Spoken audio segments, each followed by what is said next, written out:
মতন করে ওটার মধ্যে হেলান দিয়ে উল্টো দিক করে দোকানের তিনটা এরকম হেলান দিয়ে সিগারেটটা খেত। আমি দেখছি হুবাহু ভাই ওরকম ভাবে দাঁড়িয়ে রয়েছে, হ্যাঁ, কন্টিনিউয়াসলি সুইং করে যাচ্ছে।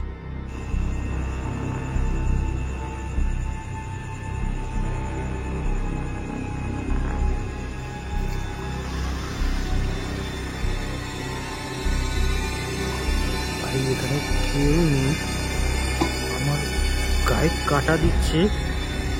আমি যেখানে বসে আছি তার উল্টো দিকে দোলনাটা কন্টিনিউয়াসলি দেখছি এরকম দোল খেয়ে যাচ্ছে। বাড়িটা যেখানটায় দুর্গাতলার ওখানে একটা পার্ক আছে, তোকে যে ভিডিওটাই পাঠিয়েছি ওটা একটা পার্কে গেছি। তো এরকমভাবে করতে করতে একজন একটা হসপিটালে অ্যাডমিট করা হয়। অ্যাডমিট করার পরে ওখানেই মারা যায়। হ্যালো বন্ধুরা, আপনাদের সবাইকে স্বাগত জানাই মিস্টিক নাইটস এর একটা নতুন এপিসোডে। আর আপনারা প্রচন্ড বেশি ভালোবাসা দিয়েছেন আমাদের পুরনো এপিসোডগুলোতে, আর তার জন্যই আজকে কিন্তু আমরা 2000 সাবস্ক্রাইবারের প্রায় বলতে গেলে দোরগোড়ায় বা পার করে গেছি। তো তার জন্য ধন্যবাদ। যদি এখন অবধি আপনারা সাবস্ক্রাইব না করে থাকেন তো আপনারা সাবস্ক্রাইবের বাটনটা ক্লিক করে দিন। আমাদের যে নেক্সট টার্গেট সেটা কিন্তু 5000 সাবস্ক্রাইবারের, আর তার সাথে হাইপের বাটনটাতেও কিন্তু ক্লিক করতে ভুলবেন না। আর আজকে কিন্তু আমরা নিয়ে চলে এসেছি আপনাদের সকলের প্রিয় সৌরভ মুখার্জিকে। আর সত্যি কথা বলতে গেলে সৌরভ, তোর যে ঘটনাগুলো সেগুলো কিন্তু লোকেরা আমাদের চ্যানেলের খুব বেশি পছন্দ করে, আর তারা চায় যে তুই বারে বারে আসিস। তো কেমন আছিস বল? আছি, মোটামুটি ভালো আছি। তুই কেমন আছিস বল? আমি তো খুব ভালোই আছি। আর তার থেকেও বড় কথা, তুই আমাকে বলছিলিস যে তোকে এখন মানে লোকেরা মোটামুটি দেখলেই চিনতে পারে না রাস্তায়। হ্যাঁ, সেরকম কোনো বিষয়টা বিষয়টা হচ্ছে এর আগে তোকে আমি বলেছিলাম যে আমার এই দাদার যে ঘটনাটা, আমি তো দর্শকদের যখন আমি তোকে বলেছিলাম ওই দাদার ঘটনাটার সময় আমি একদিন কাজে যখন যাচ্ছিলাম, তো সেই টাইমে আমাদের ট্রেনে একজন বললো যে আপনার দাদার ঘটনাটা শুনে খুব কষ্ট লাগলো। তো সেই টাইমটা তো আমার খুব ভালো লেগেছে। তো ওটা বললাম যে হ্যাঁ হতে পারে, ঠিক আছে, গল্প শুনেছি। কিন্তু বারংবার জিনিসটা যখন করছি তখন জিনিসটা একটা দেখবি একটা মজা লাগে, একটা ভালো লাগে।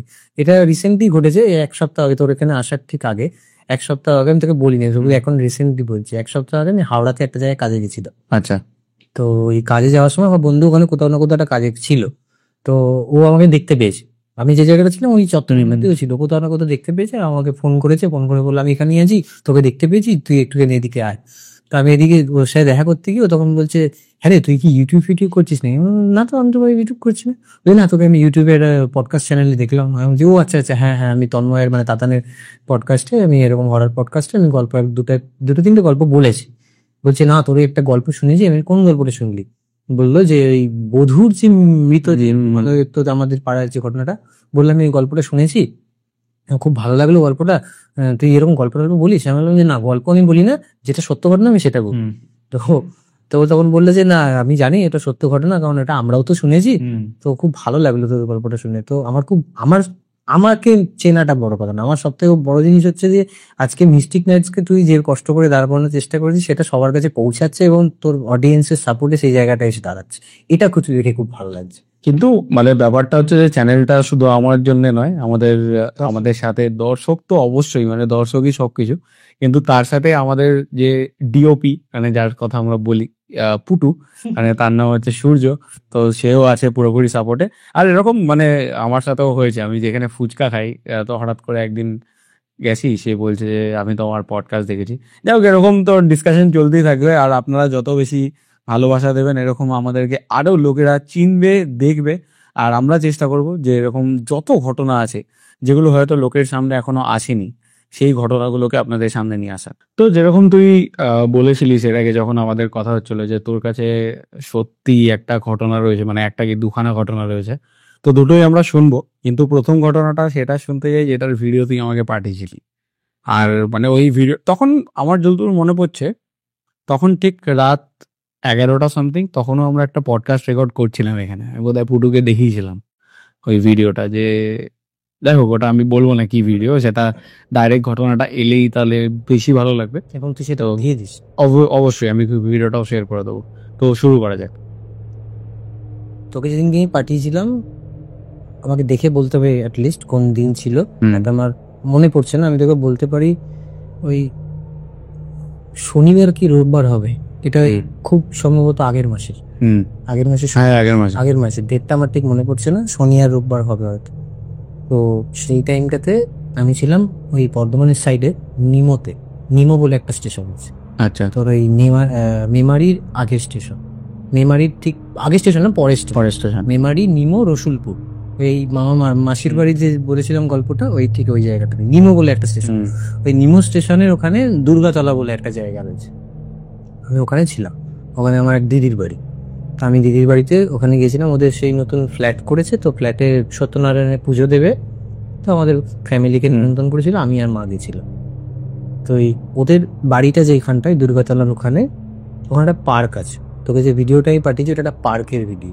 হ্যাঁ, আমি বুঝতে পেরেছি। হ্যাঁ, তো ওই দেখবি পার্কে দোলনা ফোলনা যা যা যা যে জিনিসপত্র থাকে বাচ্চারা খেলার জন্য, তো ওরকমই ছিল। তো আমি যখন যে টাইমটাতে আমি ওই পার্কটাতে ছিলাম, আমি তুই যে টাইমটা বললি 11:30 12টার দিক করে, আমি ওই টাইমটা ওই পার্কটার ভিতরে ছিলাম, কেউ ছিল না, ফাঁকা বসেছিল। এবার বাড়ির মা সবাই সব সত্যনারায়ণের পুজোর কাজ করছে, আমি আর কি করবো ওখানে বসে বসে একা একা। আর তখন কেউই ছিল না, আমার এজের ওখানে কেউই নেই। আমার ওখানে ভাগনা রয়েছে একটা, আর যারা রয়েছে বোন ফোন রয়েছে, ওদের সাথে কি আড্ডা দেবে, তো নর্মাল বসে রয়েছি। তো বোর লাগছিল, তো কি করবো, আমি ভাবলাম ওই পার্কটায় গিয়ে বসি। আর পার্কটার ডিস্টেন্সটা হচ্ছে আমার দিদি 2-3টে বাড়ির পরেই ওই পার্কটা, একদম মেন রাস্তার ওপরই। তো আমি গেছি ওই পার্কটার ওখানে, তো মেন গেটে দেখেছিলাম তালা দেওয়া, মেন গেটটা, পার্কের যে মেন গেট, মেন গেটটায় তালা লাগা। তো আমি রেলিং টপকে গিয়ে একটা বেঞ্চের মধ্যে গিয়ে বসে রয়েছি, বসে বসে ফোন ঘাটছি, গান শুনছি, কিছু একটা করছি। করতে করতে তখন দেখছি হঠাৎ করে আমার যেখানটায় আমি বসে রয়েছি তার উল্টো দিকে একটা দোলনা, মানে একটা দোলনা কেন দুটো, মানে দোলনা তো পুরো দোলনার মধ্যে একটা দোলনা কন্টিনিউয়াসলি সুইং করে যাচ্ছে। এবার একটা লোহার চেন দেওয়া একটা পুরো দোলনার যে সেটটা রয়েছে, দমকা কত জোরে হাওয়া আসছে বলে যে চোখে দোলাবে, আর ওটা কন্টিনিউ দুলছে, কন্টিনিউ দুলছে, মানে দোলার আবার সেম পেসে দুলে যাচ্ছে। এবং তার থেকেও বড় কথা, মানে যে মানে একটা মানুষ যেভাবে বসার পর যেভাবে দোলটা খায়, মানে বেঞ্চটা এরকম হাই থেকে আবার ডাউন হয়ে আবার উপরে, তো সেই পেসেই দুলে যাচ্ছে। কিন্তু যদি দোলারই হতো, যদি হাওয়াতে হতো, তাহলে তো পাশেরটাও দুলত, সেটা তো দোলেনি। আমি দেখেছি ভিডিও, তো দর্শকরা সেই ভিডিওটা দেখতে পারবে। তা আমি যখন যে মুহূর্তে আমি ওটা দেখেছি, বুকে দম রেখে আমি ভিডিওটা করে তোকে আমি ভিডিওটা বানিয়ে ওখান থেকে পালিয়ে গেছি, আমি নেই ওখানে। মেরে আমি ওখান থেকে ধর ওই পালিয়ে গিয়ে দিদির বাড়িতে চলে গেছি। দিদি কিরকম ভাবে এত হাঁপাচ্ছিস কেন, কি হয়েছে?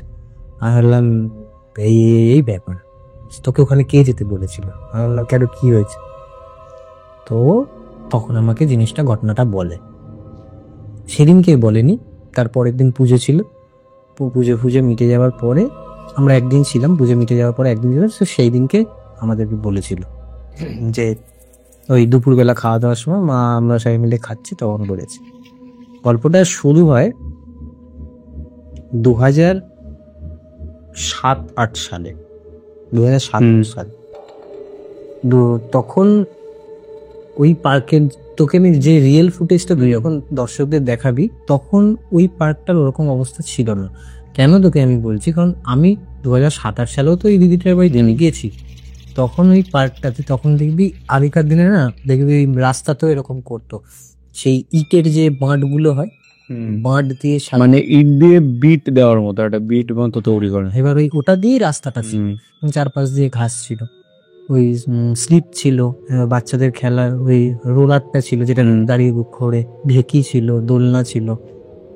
তারপরে দেখবি আমরা কথায় বলি পৃথিবী, ওই লোহার যে পৃথিবীটা হয়, পৃথিবীটা ছিল, তো ওইগুলো ছিল ওর মধ্যে।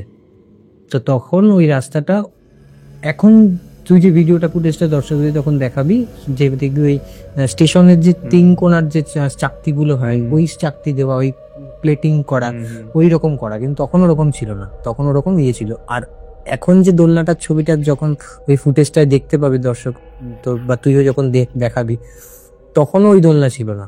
তখন দেখবি, মানে তখন আমরাও দেখেছি, আমাদের ছোটবেলাটাও আমরা দেখেছি, এই কাঠের মধ্যে দিয়ে দোলনা থাকতো, কাঠের একটা মানে চেন দিয়ে কাঠটাকে একটা চেনের মধ্যে একটা তোর এই রিং করে কাঠটা ওটাকে ইয়ে করে নাট বল্টু দিয়ে টাইট ফাইট করে ওটা কাঠের বেঞ্চ ইয়ে করে কাটিং করে ওরকম ছিল। তখন আমিও ওখানে এই পার্কে দোল খেতাম, সবকিছু করতাম। না টাইম পাস করতাম, সব কিছু করতাম। তো ওরকমভাবেই ছিল। তো ওরকমই সময় 2007-8 সালে আমি তো আর সারা বছর তো ওখানে পড়ে থাকি না, তো এই বাড়িতে আমার বাড়িতে চলে এসেছি। তো ওরকমই টাইমে ওদের ওখানে একটা অ্যাক্সিডেন্ট হয় ওই পার্কের মধ্যে। কি অ্যাক্সিডেন্ট হয়, একটা 10 থেকে 15 বছরের ছেলে, ওই দেখবি ওই আর বৃষ্টি তো পড়েছে, বৃষ্টি তো হতো, বৃষ্টি রোদ জল বৃষ্টি সবই খাচ্ছে। তো কাঠ তো নরম হয়ে যায় একটা টাইমের পরে, তুই যদি একটা কাঠের জিনিস ফেলে রাখিস একটা নরম তো হয়ে যাবে। ওকে দেখে আমি হেসে দিয়েছি ভাই। আরে তো চোখ যাবে না কেন, ও এরকম মুখটা ঢুকিয়ে ওখানে ঘুমাচ্ছে। যাই হোক সর, না না না তোকে দেখে হেসে ফেলেছি ভাই। আর হাসি পাবে না, হাসি পাবে। তো ওই 10 থেকে 15 বছরের ওই বাচ্চা ছেলেটা, তো ওই না ওখান থেকে না, কাঠ নরম থেকে ওর। হ্যাঁ? কাঠ যেখানে নরম ছিল। তো তুই যদি একটা কাঠের জিনিস তুই যদি কখনো দেখবি বাইরে ফেলে রাখিস, রোদ জল বৃষ্টি খাবে, কাঠ খুলতে শুরু করে দে, তো ওটাও তো ঠিক সেরকমই। ওটা যদি তুই রিপেয়ার না করিস, যদি চেঞ্জ না করিস, তার মধ্যে তো লোহার জং ধরছেই, ওখান থেকেও তো ক্ষয় হচ্ছে, জিনিসটা আলাদা হচ্ছে। তো ওরা কেউ চেঞ্জ করেনি তখনকার সময়, আর ওটা মিউনিসিপ্যালিটির আন্ডারে পড়ে, ওরা চেঞ্জ করেনি। তো এটা তো আমাদের হাতে না যে কোনো ক্লাবের মেম্বাররা চাঁদা তুলে সেই পার্কটা বানিয়েছে, ওটা তো মিউনিসিপ্যালিটি আন্ডার, তো মিউনিসিপ্যালিটি সেটাকে রিনোভেট করবে না। তো সেটা ওনারা করেননি, তাদের গাফিলতি ছিল। তো সেই টাইমিং 2007-8 সালে ওই একটা বাচ্চা ছেলে বিকেলবেলা খেলতে এসছে, সবাই মিলে খেলছে, এই করছে সেই করছে, দেখবি অনেকে না দোলনার মধ্যে বসেও দোলে, আমি বাচ্চা ছেলেরা দাঁড়িয়েও। তো ওরকম পাটাতনের ওপর দাঁড়িয়ে ফুল স্পিডে সুইং করছে, লোহার চেন দুটো ধরে এরকম সুইং করতে করতে করতে করতে বাঁ দিক না ডান দিক কোনো একটা দিকের ওই রিংটা খুলে যায়, চেনটা তো মানে এই দিক থেকে দুটো চেন উঠে গিয়ে তো এরকম ভাবে একটা ওই এই দিকের একটা চেন খুলে যায়, বাঁ দিকের না ডান দিকে কিছু একটা হয়। তো ব্রেক করার পরে ও পেছন দিকে এরকম হেলে পড়ে যায়। তো ওই বিটিং করা যেহেতু ছিল ওই ইটের মধ্যে বাড়ি খেয়ে পেছন দিকে বাড়িটা খায় মাথা। তো ওখানেই মোটামুটি সেন্সলেস হয়ে যায় এবং তোর ওখান থেকে ব্লাড বেরোতে থাকে।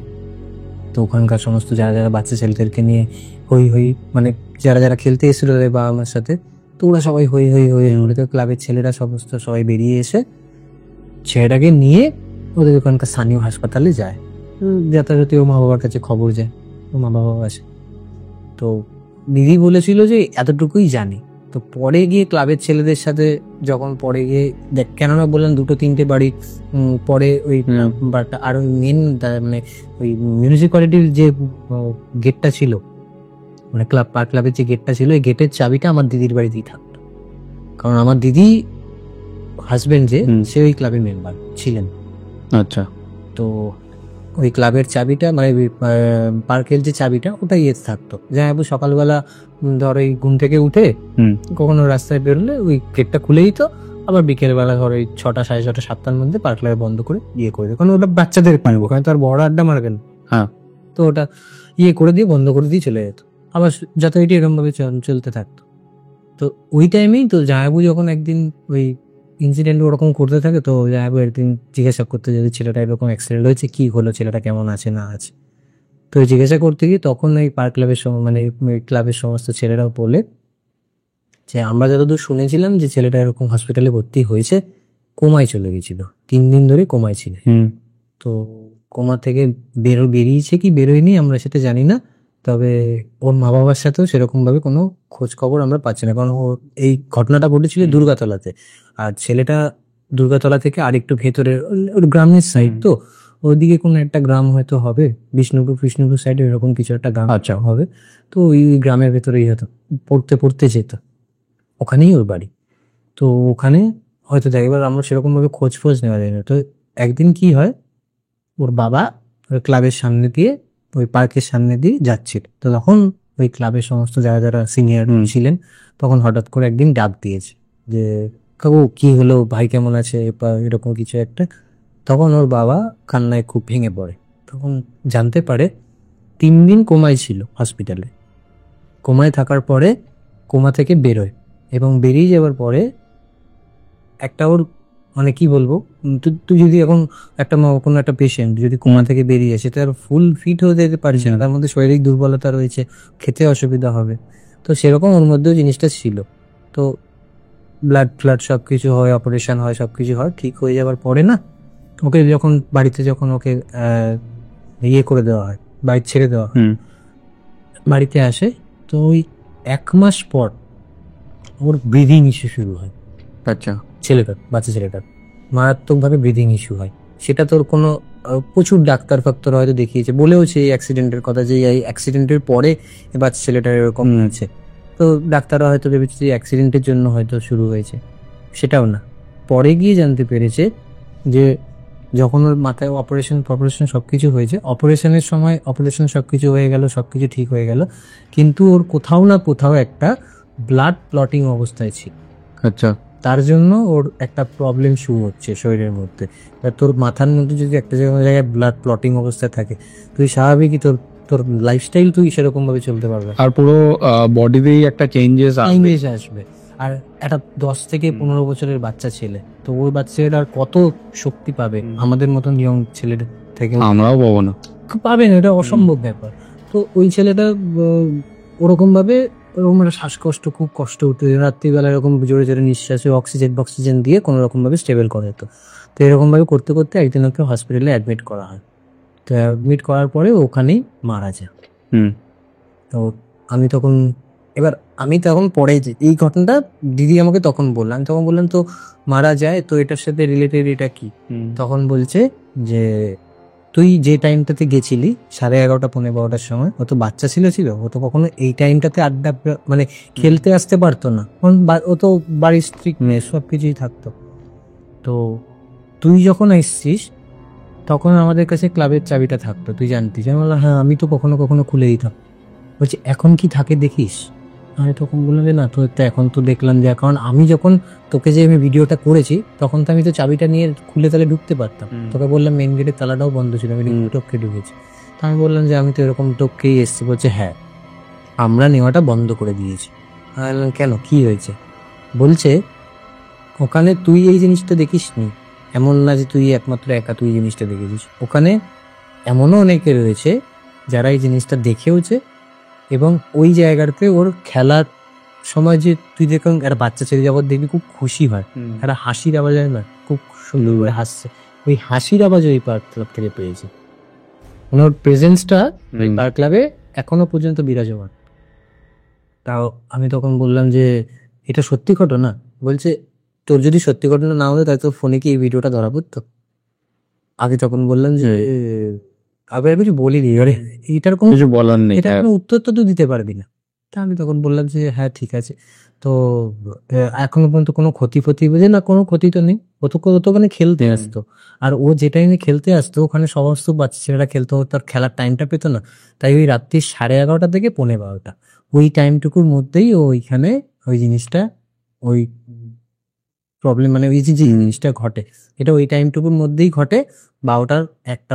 ওই জন্য ক্লাবের ওখান থেকে বলা আছে, আমি ভিডিওটা আরেকটু যদি আমি ভালো করে করতে পারি, কারণ আমি তো হঠাৎ করে দিয়ে নিয়েছি, আমি তোকে ভিডিওটা পুরোটা দেখাতে পারিনি। ওখানে একটা পোল আছে, মানে এই মেন গেটটার ঠিক পাশে, ওখানে না খুব বড় করে ইয়ে করে লেখা আছে যে সন্ধ্যে 6:30 7টার পরে কোনো বাচ্চা এখানে অ্যালাউ না, কোনো কারোর প্রবেশ নিষেধ, এরকম ভাবে লেখা আছে। আর আমি তোকে ওই পোলটা দেখাতে পারলে আমি তোকে দেখাতে পারি, নেক্সট টাইম আমি যাই আমি ডেফিনেটলি তোকে ছবিটা তুলে পাঠাবো। তো এখনো পর্যন্ত ওই জায়গাটা এই জিনিসটা ঘটে। আমি শোনার পরে আমি আর কি বলবো, ওখানে বাচ্চা একটা বাচ্চা এরকম ভাবে চলে গেছে।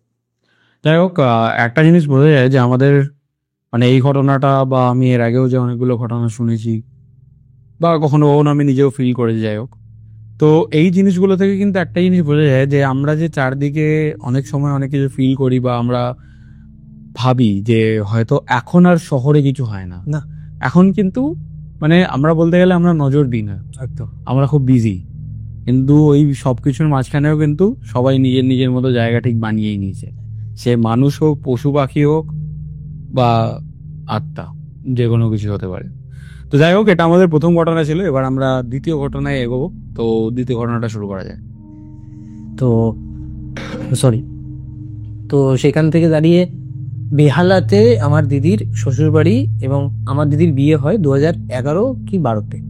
তো দিদির বিয়ে হয়ে যাওয়ার পরে আমার সে দিদির দোতলা বাড়িটা, মানে আমার যে দিদির শ্বশুর বাড়ি ছিল সেটা দোতলা বাড়ি, এবং সেই দোতলা বাড়িতে উপর তলায় থাকতো আমার দিদির শাশুড়ি মা এবং তার ননদ, আর জামাইবাবু আর দিদি নিচের ইয়েতে থাকতো।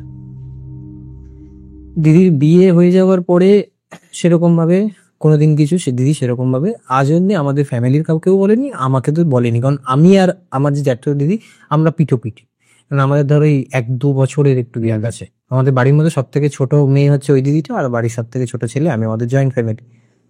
তো দিদির যখন বিয়ে হয় তো সচরাচর আমরা সবাই মিলে যাই, যাতায়াত করি, দেখা সাক্ষাৎ করি, কথাবার্তা হয়।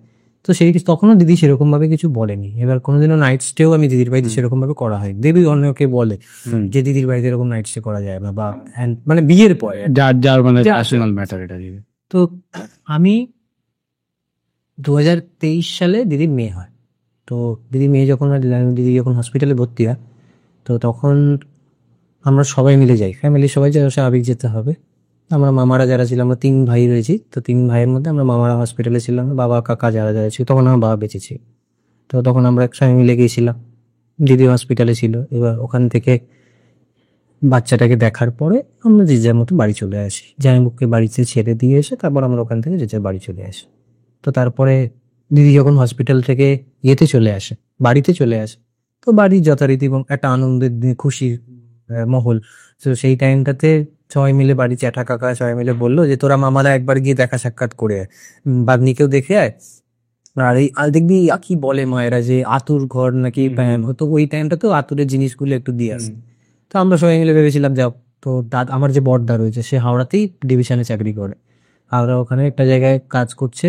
তো ও কখনো কখনো কি দেখা করে আসতো। আর মেজদা যে ছিল সে হুগলি ডিস্ট্রিক্টের মধ্যেই কাজ করতো, তো ওর অতটা যাওয়া হতো না। তো কখনো কখনো হয়তো কি দেখা করেছে, কিন্তু আমার পক্ষে যাওয়াটা প্রবলেম হয়ে গেছে, তখন বাবারও শরীর খারাপ হয়ে গেছে, তো ওই জন্য আমার যাওয়াটা সম্ভব হয়নি। তারপরে দিদির মেয়ের যখন মুখে বাত হলো সেই টাইমটাতে আমি যাই কখন যাই। এবার যেদিনকে দিদির মেয়ের মুখে বাতের টাইমটা ফিক্সড হয়েছে তার 1 সপ্তাহ আগে আমি যাই। আমি ভাবলাম কি যাবো, জামাইবুর সাথে হাতে হাতে কাজ করবো, কারণ জামাইবুর তো কোনো ভাই নেই, যা আছে একটা বোন আছে। এবার একটা দিদিটা একটু স্পেশাল চাইল্ড, মানে জামাইবুর যে বোন আছে ওই দিদিটা একটু স্পেশাল চাইল্ড, তো ও তো সেরকম ভাবে হেল্প করতে পারবে না। তো জামাইবুর সাথে একটু হাতে হাতে কাজ করবো। তো মা বললো তুই যা দিদির সাথে থাকবি আর জামাইবুর সাথে একটু হাতে হাতে হেল্প করবি। তো আমি গেছি, 1 সপ্তাহ আগে গেছি।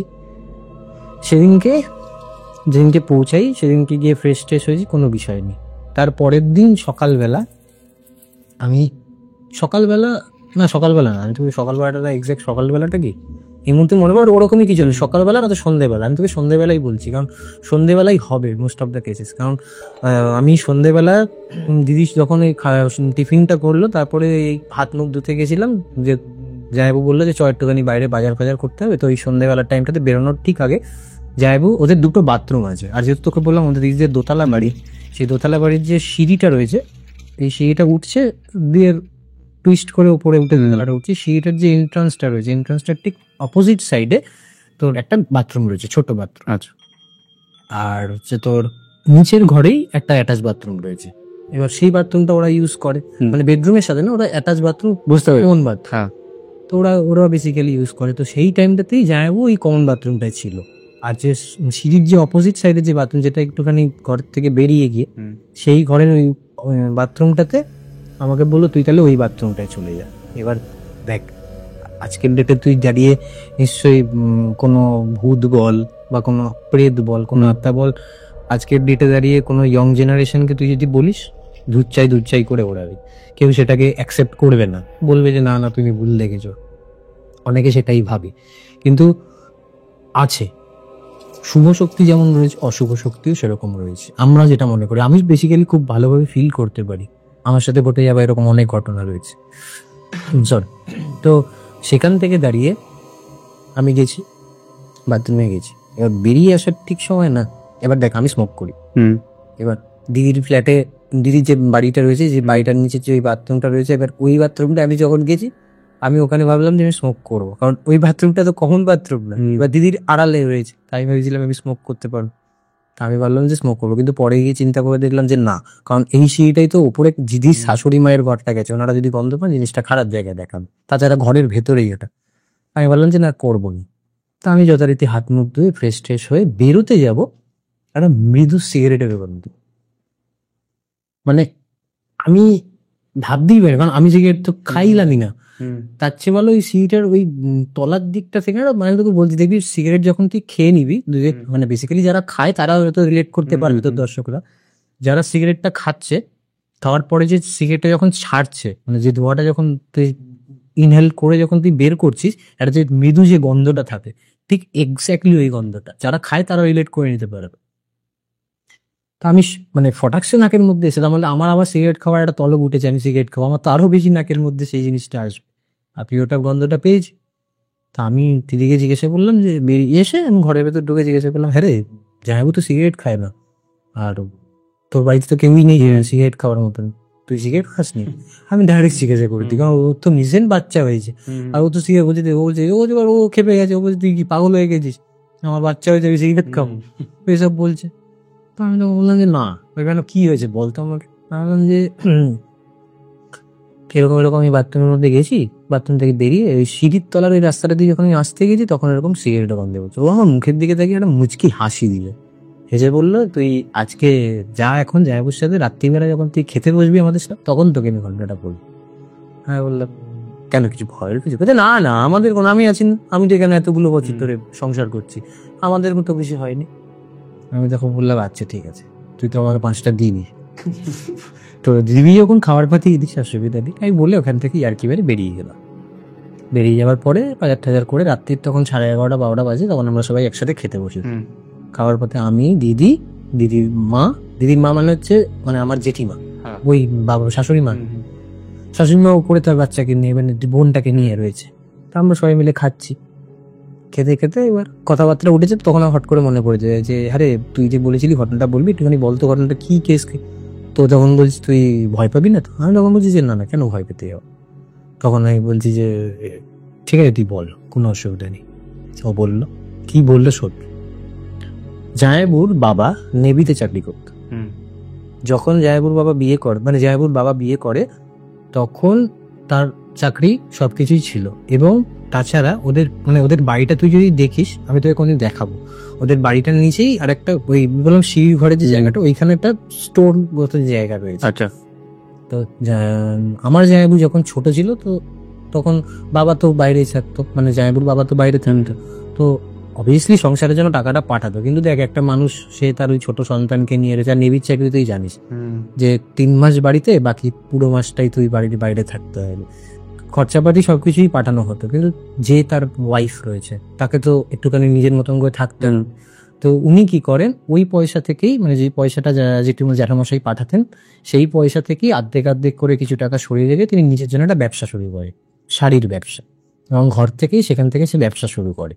ঠিক আছে, তো ব্যবসা শুরু করে, এবং যখন আস্তে আস্তে জামাইবাবু বড় হলো, জামাইবাবু যখন সংসারের দায়িত্ব নিতে করলো, সেই ব্যবসা চলে গেল, সেই ব্যবসা আর করতো, তার কাকিমারও বয়স হয়ে গেছে, কে আর ব্যবসা করে। তো ব্যবসাটা বন্ধ হলো, এবং স্টোর রুমে সবকিছু ওইখানেই থাকতো। এবার যখন জ্যাঠামশাই আসতো, জ্যাঠামশাই জেঠিমার সাথে ওখানে ব্যবসা হেল্প করতো। তো এইটা চলা করতে করতে যখন একটা টাইম আসে, কোন সময় মারা যায় আমি ঠিক বলতে পারবো না।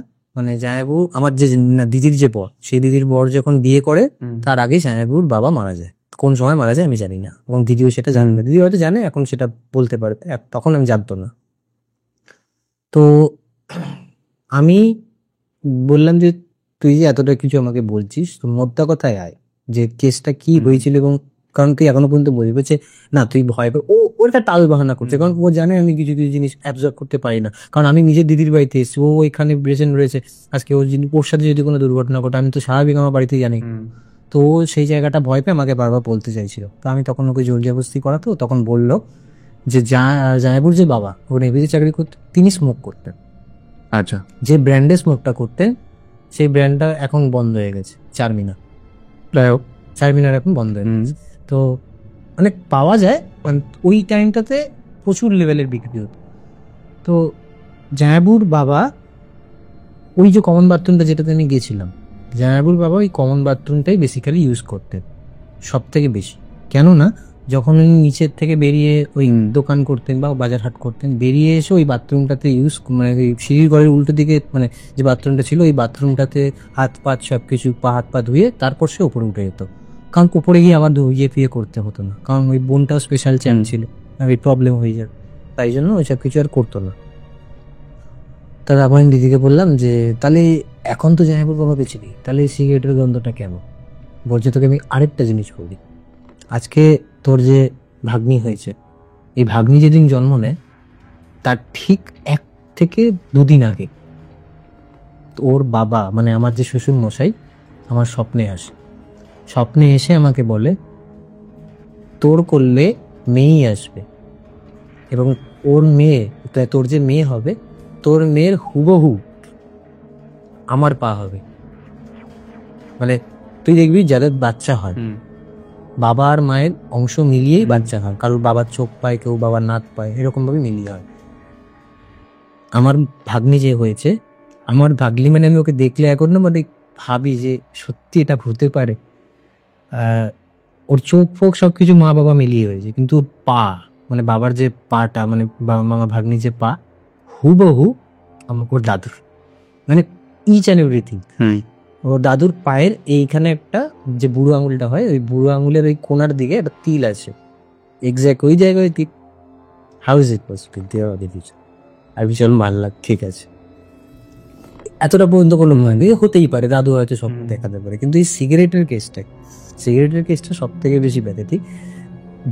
দিদি আমাকে বলল যে এখনো পর্যন্ত স্টিল নাও ওই ঘরের মধ্যে সিগারেট মানে ওইটুকুনি পার্টিকুলার, ওই কারণ দাদু ওই জায়গাটাতেই সিগারেটটা খেতেন, ওর দাদু ওই জায়গাটায় সিগারেট খেত এবং ওই জায়গাটায় সিগারেট খেয়ে সিগারেটের লাস্ট অংশটা নেবেই ওখানেই ফেলে দিত। এবং প্রত্যেক দিন রাত্রি 12:30 1টার সময় তুই মানে আমার দিদি যখন ওই দিক দিয়ে কখনো যায় বা ওই দিক দিয়ে কখনো আসে, ওখানে সিগারেটের গন্ধ পায় এবং সিগারেটের জ্বলন্ত যে ফিল্টারটা থাকে ওই ফিল্টারটা সিঁড়ি ঘোড়ার কোনায় এখনো স্টিল নাও পাওয়া যায়। আর সেকেন্ড আরেকটা জিনিস, এটা প্রথম যেদিন ওর দিদি যখন নোটিস করে জামাইবাবুকে বলে, জামাইবাবু তখন বলে যে তুমি এসব কি বলছো, হতে পারে কোনো ভুল, কারণ ওদের পাশেই একটা ফ্ল্যাট কিছু আছে, প্রত্যেক যদি কিছু ফেলে তো ওরকম ভাবে হতেই পারে। ও বললো এটা কি ইললজিক্যাল, ইললজিক্যালি। এবার জামাইবাবু তো জানে, জামাইবাবু ছেলে তো বুঝতে পারছে, সে তো তার বউকে সেভ করার জন্য তো কিছু না কিছু একটু বলবে, সে বলেছে। দিদি কিছুতেই কিছু মানেনি। তারপরে তারপরে দিদি একদিন ডিসাইড করলো যে এই বাথরুমটা রাখবে না, ঠিক আছে। এটা তোকে আমি এখন ঘটনাটা বললাম যে এই ঘটনাটা যেটা তোর বাবু হয়ে যাওয়ার আগের ঘটনায় আসছি আমি। ওই ঝগড়া একটা হয়েছিল, দিদি বলেছিল যে ওই ঘটনাটা যদি প্রথম নোটিস করে যে সিগারেটের ফিল্টারটা যখন পায়, তখন দিদি বলেছিল যে আমি এই বাথরুমটা রাখবো না, কারণ আমার প্রবলেম হচ্ছে আর আমি এরকম ভাবে থাকতে পারবো না। তো ওই বাথরুমটা বন্ধ করে দেওয়ার জন্য বাড়িতে অশান্তি করে। এবার আমি তোকে বলি, প্রথমে তো আমার দিদি তার শাশুড়ির সাথেই ছিল, ওই যে বন্ধ করে দেওয়ার কথা বলেছে, তো শাশুড়ি মা সেটা মেনে নিতে পারে, তাই জন্য দিদির সাথে একটা অশান্তি ক্রিয়েট হয় এবং তারা বলে যে আমরা এরকম আলাদা উপরে আছি, তোরা নিচে থাক, কোনো অসুবিধা নেই। তো তারপর দিদি যখন পরে গিয়ে বুঝতে পেরেছে ইমোশনস সবকিছু, তো বললো যে করবো না কিছু। আমি যেদিনকে ওই খাবার টেবিলে যখন ঘটনাটা বললো, আমি বললাম যে আচ্ছা তুই একটা সত্যি করে কথা বলতে, এখনো পাওয়া যায় এই ফিল্টারে? বলছে হ্যাঁ এখনো পাবি তুই। আমি কখন পাবো? বলছে দাদু সিগারেট খেতো রাত্রি 12:30 পৌনে 1টার সময়। তুই এই 12:30 পৌনে 1টার পরে মোটামুটি ধর 1টা 10-15 দিক করে যাস, তুই সিগারেটের ফিল্টার পাবি। আজও স্টিল নাও পাবি। আচ্ছা সত্যি কথা বলছিস, তুই আমার ভয় দেখাচ্ছিস না? বলছে না আমি তোর ভয় দেখাচ্ছি। এই মানুষ যেখানে না একটা কিউরিসিটি বেড়ে। আমি এবার খাওয়া দাওয়া হয়ে গেছে, আমরা যে যার মতন শুয়ে পড়েছি। এবার আমার টয়লেট পেয়েছে 12:30 1টার সময়, আমার টয়লেট পেয়ে যাবে দেখবি মানে কিউরিসিটিতে বেশি আর ওই পেয়ে যায়। তা আমি গেছি, আমি ঠিক ওই কমন বাথরুমটা না গিয়ে আমি ইচ্ছা করে বুকের ছাতি চওড়া করে আমি ওইদিকে গেছি। ওইদিকে গিয়ে টয়লেটটা করে যেই ঘুরে এসছি, ভাই বিশ্বাস করবি না, পুরো না শটান দাঁড়িয়ে দেখছি, মানে ভাই মানে ওর দাদু সাদা ধুতি পরতো তখনকার সময়, সাদা ধুতি পরতো আর সাদা ফতুয়া পরতো, সাদা ফতুয়া পরে। আর দেখবি সিঁড়ির যে রেলিংটা থাকে তখন, এখন তো নতুন স্টাইলিশ রেলিং হয়, তখন দেখবি গাঁথনি করা ইটের একটা বেলিং মতন করে ওটার মধ্যে হেলান দিয়ে উল্টো দিক করে দোকানের মানে ব্যাপারটা হচ্ছে এরকম ভাবে, মানে বাইরের দিকে তাকিয়ে। ব্যাপারটা হচ্ছে কি, যখন ওনার যে ওয়াইফ যখন দোকান করতেন, উনি ভেতরের ওই রেলিংটা এরকম হেলান দিয়ে সিগারেটটা খেত, আমি দেখছি হুবাহু ভাই ওরকম ভাবে দাঁড়িয়ে রয়েছে। আর আমি যখন সামনে, মানে এটা ডিস্টেন্সটা হচ্ছে ধর এখান থেকে ওই 1-2 ফুট দূরত্বে, বাথরুমের দরজা থেকে 1-2 ফুট দূরত্বে, মানে একদম কাছে। হ্যাঁ একদমই কাছে। আমি দেখছি, মানে পুরো লিটারেলি আমি সামনে দাঁড়িয়ে এরকম ভাবে দেখছি যে হেলান দিয়ে উল্টো দিকে, মানে পেছন দিকটা আমি বডি স্ট্রাকচারটা দেখছি। আমি তো কোনদিন ওনাকে চোখে দেখিনি। রাত 11:30, রাত্রি 11:30-1টার সময়, 1টা-1:30টার সময় ওরকম ভাবে কোন লোক ওরকম ভাবে ঘরে যদি থাকবো, অচেনা ব্যক্তি, তো ওরকম ভাবে আমি দাঁড়িয়ে দেখছি। এবার আমি ওখানেই দিদি বলে জোরে চিল্লিয়ে উঠেছি। এবার দিদি হড়পড়িয়ে এসছে, বাচ্চাটাও জেগে গেছে।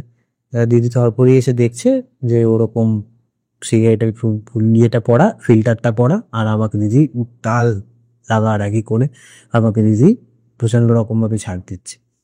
তোকে এখানে আসতে কে বলেছিল? তোকে তো আমি বলেছিলাম, তোর কি আমার কথা বিশ্বাস হয় না, এই সেই হ্যান ত্যান, আমরা দেখেছি সেই ঘরের দরজাটা বন্ধ করে রেখে দিই রাত্রিবেলায় জন্য, তোকে কে যেতে বলেছিল দিদি? এরকম জানা তাই বললো।